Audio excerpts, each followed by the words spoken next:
नमस्कार, मी अवधूत जाधव, राहणार सांगली। यावर्षी आम्ही गणपती उत्सव 2025 करता थीम अशी घेतलेली आहे की गावाकडील काही आठवणी आणि ग्राम जीवन या थीमवरती आम्ही यावर्षी देखावा सादर करत आहे। यावर्षीच्या आमचा देखाव्याचं नाव आहे महाराष्ट्राची लोककला। यावर्षी आम्ही सादर करत आहोत देखावा महाराष्ट्राची लोककला। महाराष्ट्र राज्य हे विविध कलागुणांनी तसेच भक्तिशक्ती संपन्न राज्य आहे।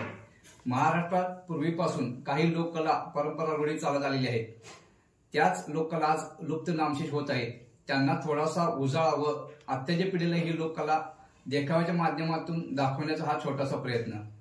महाराष्ट्राच्या प्रमुख लोककलामध्ये कीर्तन, भजन, गोंधळ, वाघ्यामुरळी, दशावतार, भारुड, पोवाडा, तमाशा, वगनाट्य, लेझिम, कोळी नृत्य ह्या कला येतात।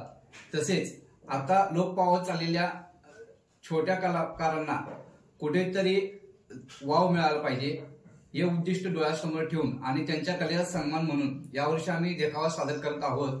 पोतराज, नंदीबैल, पिंगळा, बहुरूपी, गोंधळी, वासुदेव यासारख्या छोट्या कलाकारांना एक सन्मान म्हणून हा देखावा आम्ही सादर करत आहोत। चला तर आपण पाहूया यावर्षीचा आमचा घरच्या गणपतीचा देखावा महाराष्ट्राची लोककला।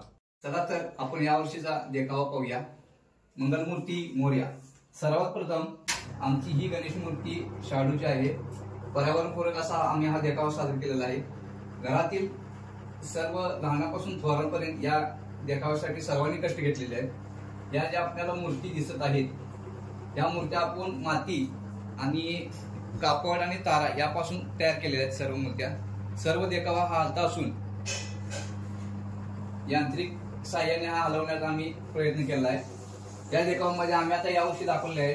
पहिले म्हणजे गोंधळी, जे देवीची उपासना करतात ती गोंधळी, आणि वाघ्यामुरळी म्हणजे ती शंकराची किंवा नाथाची उपासना करतात ती वाघ्यामुरळी, असा हा प्रकार आहे। यामध्ये आम्ही दाखवले गोंधळी। त्याच्यानंतर दाखवत आहोत बहुरूपी। आज ही कला पण नामशेष होत चाललेली आहे।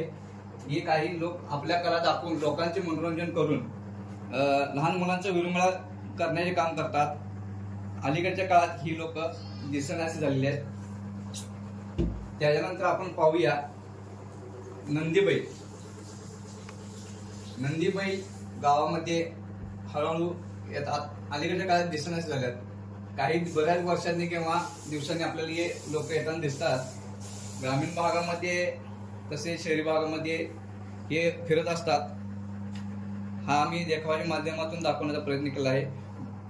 वासुदेव सकाळच्या पारी सर्व लोकांना जाग करण्याचं काम आणि भक्ती भावाने गाणी म्हणत येत असेल। हा नामशेष जवळजवळ होत आलेला आहे। ग्रामीण भागात हा दिसायचा, आता या काळात या पिढीला दिसणं हा मुश्किल झालेला आहे। त्याकरता आम्ही वासुदेवाची प्रतिकृती पण इथे दाखवलेली आहे।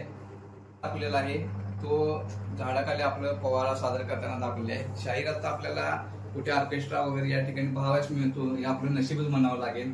ही एक महत्वाची कला आहे, ती आम्ही या देखाव्यामध्ये दाखवलेली आहे। आम्ही पोतराज केलेला आहे, कडक लक्ष्मी। हा भटका समाज आपल्या उदरनिर्वाहासाठी देवीच्या नावानं लोकांच्याकडे दारोदारी फिरून, गल्लोगल्ली फिरून आसूड अंगावर मारून घेऊन भिक्षा मागायची, दानधर्म मागायची। त्यांच्या पण कलेला दाद दिली पाहिजे।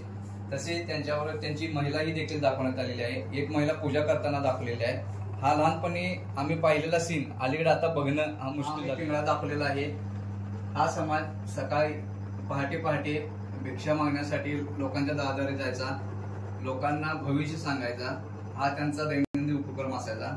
या लोकांना घुबड, टिटवी, इतर काही पशु पक्षी यांचे आवाज त्याच्यावरून त्यांनी भाकीत करायचे।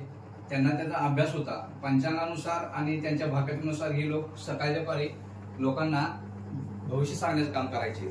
ही पण कला हळूहळू आता लुप्त होत चाललेली आहे। एकंदरीत यावर्षी आम्ही हा देखावा ग्रामीण जीवन आणि आठवणी तसेच ग्रामशैली हा देखावा आम्ही देखाव्याच्या माध्यमातून सादर केलेला आहे। याच्यामध्ये आम्ही ग्रामीण जीवन दाखवण्याचा प्रयत्न केला आहे। त्यामध्ये बैलगाडी असेल, शेतकरी असेल, तसेच लहान मुलं झाडाखाली खेळताना दाखवल्यात, घर दाखवलंय, हा मंदिर छोटस दाखवलेलं आहे। तसेच आपल्या लोककला याच्यामध्ये दाखवण्याचा प्रयत्न केलेला आहे.